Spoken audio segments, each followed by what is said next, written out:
I just wonder what you think about the future of the city. And I am glad to hear your optimism about him. But I think people have been so beaten down and everything has been so locked down. It's been so difficult over the past couple of years. What do you think can help to resolve that? And can this mayor mend this city? I'm optimistic about his belief in himself and his ideas, his enthusiasm. I share many of those ideas about how to make this city safe again. I'm not as optimistic about the ability to convince the Progressive Caucus in the City Council and the leadership in Albany, and now the leadership that's in significant disarray as a result of the arrest of the Lieutenant Governor, who was one of the significant leaders of that Progressive Caucus.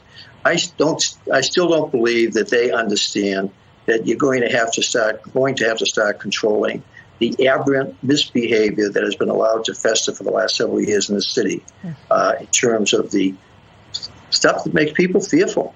Graffiti everywhere, fare evasion.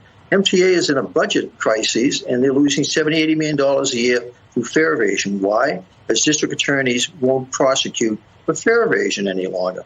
It's insane. So it's an uphill struggle, but it was worse when I got here in 1990 as chief of the transit police, so very intimate with that system.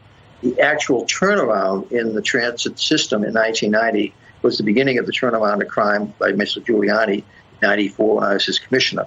We did it once in much worse circumstances. We can do it again, but we have a new population in New York that has been used to 25 years of safety and freedom from crime. In 1990, the population then had gone through 25 years of crime increases and quality of life decline. They wanted basically police, strong enforcement. They wanted prosecutors to prosecute those who broke the law. Now, after 25 years of relative safety, we have new leadership and a new population that have not been through that crucible of 25 years of crises. They've been through 3 years, and I think the 3 years is scaring the hell out of them. Well, it's a great perspective that you give on the decades of what New York has been through, and everything is relative, but I think it's true that people do feel nervous, obviously, when they see what's going on in the city right now, and they see the rising numbers of assaults and homicides and all of it. When I look at the path of this criminal, I think it tells us a little bit about another part of this story, which is mental health. And I don't know whether or not that is his issue, but he speaks about that in some respects in his social media writings about, mistreatment and the systems that are in place to help people in that regard. And the fact that he just wandered around afterwards, just got on another train, went to the McDonald's. What does this tell you about the profile of this suspect here? Well, by all accounts, it appears this is an individual that has significant emotional and mental illness problems, which is reflective of, unfortunately, so much of what's creating fear in New York today, New York City, New York State, even our country.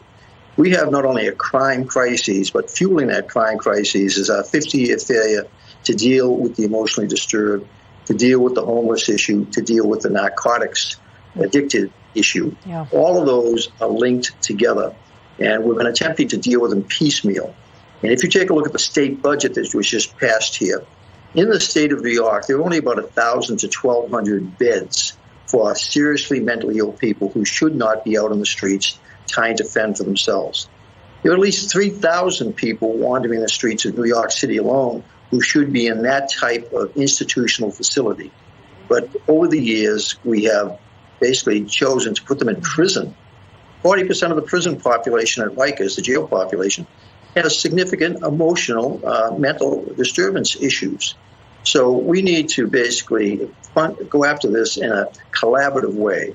You have to go after the homeless issue more, in a better way than we have, the emotionally disturbed in a better way than we have. And if you look at the governor and the Assembly's budget that just passed, you can look at how much money is being allocated to provide more safe beds for the emotionally disturbed. Not much. So until you start taking care of that problem, you're not really going to, one, give those people better treatment, and you're going to continue to scare the hell out of the rest of New Yorkers who wonder, what is going on here? That when I go into the subway system, It's like I'm looking into an insane asylum.